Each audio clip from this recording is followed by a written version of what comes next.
చెప్పండి.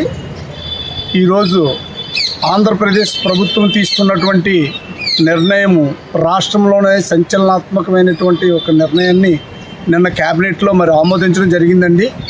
దాన్ని ఏంటి అని అంటే, నర్సీపట్నంలో డాక్టర్ సుధాకర్ గారు మాస్క్ ఇవ్వలేని కారణంగా మాస్క్ను అడిగినందుకు ఆనాటి ప్రభుత్వం, వైసీపీ ప్రభుత్వం ఆయన్ని చిత్రహింసలు పెట్టి పిచ్చోడుగా ముద్ర వేసి పెడరెక్కలు వెనక్కి కట్టి ఆయన్ని పిచ్చోడుగానే చంపించేసి గుండెపోటుగా చిత్రీకరించారు.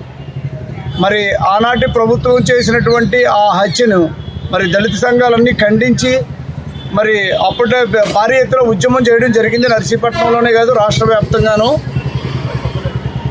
ఎలాంటి ఉద్యమాన్ని నేటి ప్రభుత్వం దాన్ని దృష్టిలో పెట్టుకొని గతంలో అయితే కనుక నేను డాక్టర్ సుధాకర్ గారి మరణం విషయమై నేటి ప్రభుత్వం వచ్చిన తర్వాత, తెలుగుదేశం గవర్నమెంట్ వచ్చిన తర్వాత డిప్యూటీ స్పీకర్ రఘురామకృష్ణరాజు గారికి నేను ఒక ఫిర్యాదు చేశానండి. డాక్టర్ సుధాకర్ గారి మర్డర్ని మిస్టరీగా మిగిలిపోతుందండి, దీని మీద సిబిఐ ఎంక్వైరీ చేసి డాక్టర్ సుధాకర్ గారి కుటుంబానికి, దళిత సమాజానికి కూడా న్యాయం చేయమని చెప్పేసి నేను డిప్యూటీ స్పీకర్ గారికి డైరెక్ట్గా నేరుగా నేను వినతిపత్రం ఇవ్వడం జరిగింది.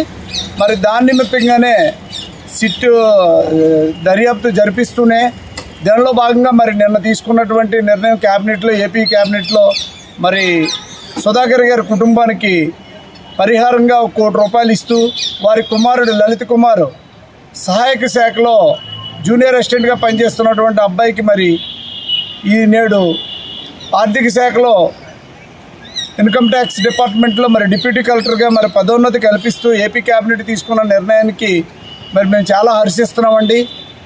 ఈ ప్రభుత్వానికి దళితుల మీద ఉన్నటువంటి చిత్తశుద్ధిని మరొకసారి నిరూపించారు. మాకు కూడా తెలుగుదేశం ప్రభుత్వం మీద చాలా నమ్మకం కలుగుతుందండి. ఎప్పుడైనా ఎవరికైనా దళితులకు అన్యాయం జరిగితే కనుక ప్రభుత్వం ఉందనే ఒక నమ్మకం, ధీమా మాకు ఉంది. దళితులకు అన్యాయం జరిగితే కనుక తెలుగుదేశం ప్రభుత్వం యాక్షన్ తీసుకుంటుందనే ఒక నమ్మకాన్ని ఆంధ్రప్రదేశ్ ప్రభుత్వానికి కూడా మేము తెలియజేస్తున్నాము. అలాగనే ఎవరైనా సరే తప్పు చేస్తే దళితుల పట్ల తాట తీసే ముఖ్యమంత్రులు ఉన్నారు, ఉప ముఖ్యమంత్రులు ఉన్నారు. ఈ విషయాన్ని తేటతెల్లంగా నేడు నిరూపించారండి. గవర్నమెంట్కి సుధాకర్ కుటుంబాన్ని ఆదుకున్న విషయంలో థ్యాంక్స్ చెప్పక తప్పదండి. Thank you CM sir, thank you deputy CM sir, thank you speaker sir. వీరందరికీ కూడా మరొకసారి మేము దళిత సంఘాల తరఫున మేము ఒక్కసారి ధన్యవాదాలు చెప్పక తప్పదండి. ఎందుకంటే ఇచ్చిన దానికి కృతజ్ఞతలు చెప్పకపోతే దానికి అర్థం ఉండదు. కాబట్టి సుధాకర్ గారి కుటుంబాన్ని ఆదుకున్నందుకు మరొకసారి ఏపీ గవర్నమెంట్కి మరొకసారి నమస్కారం తెలియజేస్తూ సెలవు తీసుకుంటున్నాను. నేను ఎర్రంచెట్టి పాపారావు రెల్లి హక్కుల రిజర్వేషన్ పోరాట సమితి, అలాగే దళిత సంఘాల ఐక్యవేదిక తరఫున ఈరోజు నర్సీపట్నంలో డాక్టర్ సుధాకర్కు జరిగిన అన్యాయంపై ఈరోజు ఇక్కడ ప్రెస్ మీట్ ఏర్పాటు చేయడం జరిగింది.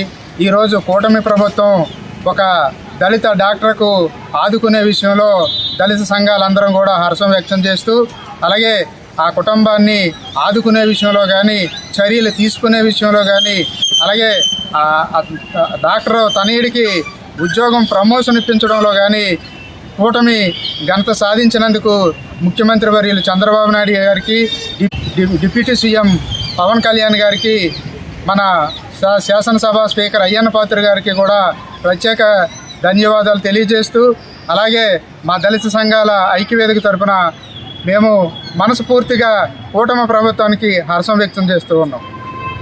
ఆంధ్రప్రదేశ్ క్యాబినెట్ మీటింగ్లో మా దళిత సంఘం నుంచి ఒక వ్యక్తి చనిపోయిన కారణంగా ఆయనకి కూటమి ప్రభుత్వం ప్రకటించిన ఈ యొక్క ఉపాధిని చూసి మా దళిత సంఘాలందరూ కూడా ఆనందం వ్యక్తం పరుస్తున్నామండి. దానికి ఆంధ్రప్రదేశ్ ముఖ్యమంత్రి వర్యులు నారా చంద్రబాబు నాయుడు గారికి, అలాగే డిప్యూటీ ముఖ్యమంత్రి పవన్ కళ్యాణ్ గారికి, అలాగే స్థానిక ఎమ్మెల్యే మరియు మన ఆంధ్రప్రదేశ్ స్పీకర్ గారైన అయ్యన్న పాత్రుడు గారికి మా దళిత సంఘాల తరఫున కృతజ్ఞతాభావాలు తెలియజేసుకుంటూ విరమించుకుంటున్నాను.